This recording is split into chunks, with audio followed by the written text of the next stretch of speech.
Founder Culture, the podcast for founders and startup leaders who understand that building a business may be hard, but building a team, now that's where things get tricky. I'm Romaine Wright, founder of Just Right Consulting LLC and creator of Thrive or Derive. In every episode, I take one real team issue, break down the behaviors driving it, and provide strategies on how to fix it. Welcome to the show. So today's episode is called, If Everyone Agreed, Why Didn't Anything Happen? Imagine this. You're wrapping up a team meeting. You walk through the plan, ask for input, and pause to give people space to respond. And they did, right? They said things like, yeah, that makes sense, and sounds good, and I'm on board. No pushback, no questions, no clarification needed. It felt like a good meeting. It was efficient and productive. But a few days later, nothing's happened, right? Nothing's changed. There's no updates, no progress, and no follow-up questions. So you check in, you go around to everyone and ask them how things are going and get vague answers like, I thought we were still figuring that out. Or I wasn't sure who was leading that. Or, oh, I assumed someone else was working on that.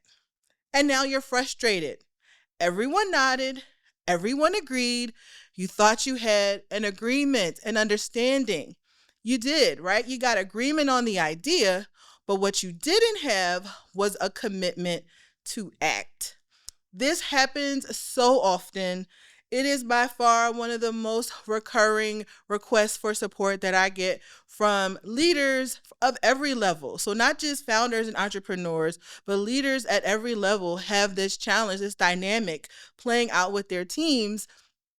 And so that's why I want to talk about it today. So what's the challenge? This, in my opinion, is one of the most confusing and frustrating moments that leaders face. That's because on the surface, there's no problem, right? There's no conflict. There's no disagreement. There's no resistance. And I want you to know that as a leader, that is exactly the problem. When no one is asking questions and there's no pushback or give and take regarding a topic, a plan, an idea, the absence of tension creates the illusion that everyone's on the same page and that you have alignment when there's really multiple perspectives at play, right? And the biggest problem with this dynamic is that no one says anything in the moment. And so the gaps that exist in understanding and commitment never get addressed because no one ever speaks up and says, I'm not on board, right? Now, unfortunately, when this dynamic is playing out in your team, it starts to create a pattern over time. You have a meeting, you get that agreement on the idea, but then no one does anything. There's no action. And then it keeps happening. Meeting, agreement, no action. Meeting, agreement, no action. And then things fall through the cracks. Someone's got to make up that work. And eventually your meetings become all talk, no action, and no one wants to go.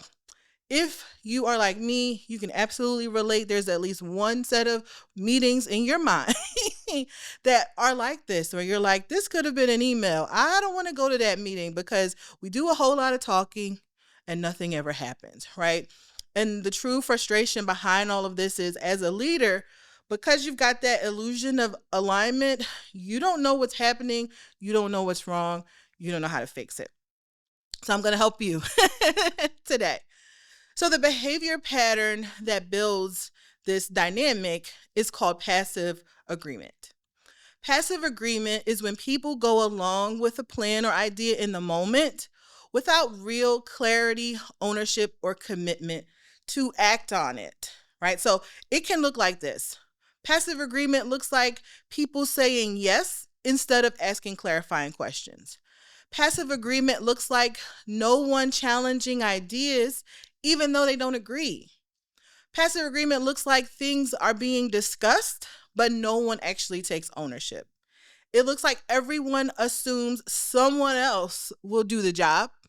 And it looks like people walking away from the conversation with different interpretations of what will happen next.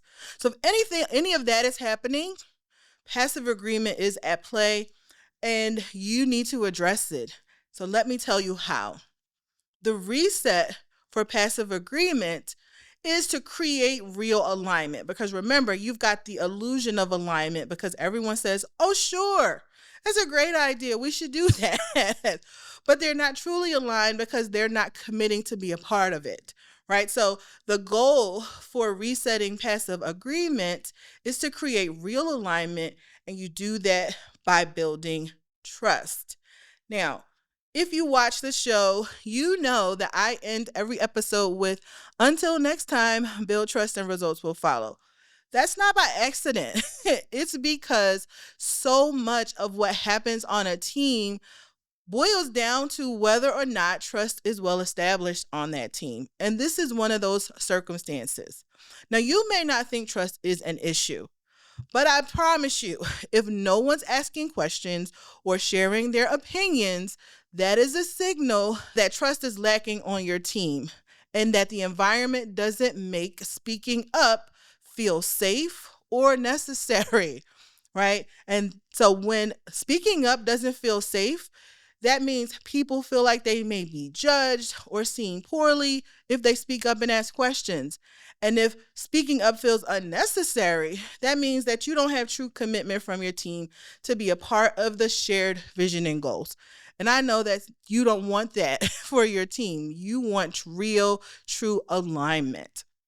So I'm going to give you 5 small but powerful shifts that you can make, particularly in your meetings starting today, to start building an environment of trust. Number 1 is to shift from agreement to clarity. So you may typically ask, does anyone have any questions? My suggestion to you is, instead of asking that, does anyone have any questions, you want to ask, what questions do you have before we move on? Or just, what questions do you have? Now, you may not see the difference in those 2 questions, but they are very different. When you ask, does anyone have any questions? People have to have the courage to actually ask the questions they really have, right? They have to speak up and say, well, yeah, this is something I don't know. And that requires some vulnerability that, if the environment lacks trust, usually isn't there, right? But when you ask, what questions do you have? That is saying, hey, I expect questions. I know there's things that you don't know. This is new to all of us. What are they, right? So you're giving them permission to not know. And you're giving them permission to share that gap in understanding and that gap in knowledge so that you can fill it. You may even learn some things you didn't know. You may find out that you can't fill that gap. You don't know yourself, right? They may be exploring something that you haven't thought of yet. So again, we're shifting from agreement to clarity by, instead of asking, does anyone have any questions, asking, what questions do you have? Number 2, shifting from silence to participation. Every team has those kind of social, informal leaders that when they get involved or they speak up, everyone else follows along. Get those people on board, right? Engage those influencers on your team, because again, when they speak up, when they get involved, everyone else follows suit.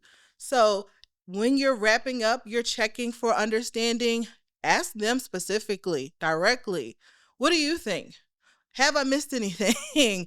How are you going to be involved in this, right? Call them out, and then everyone else will follow.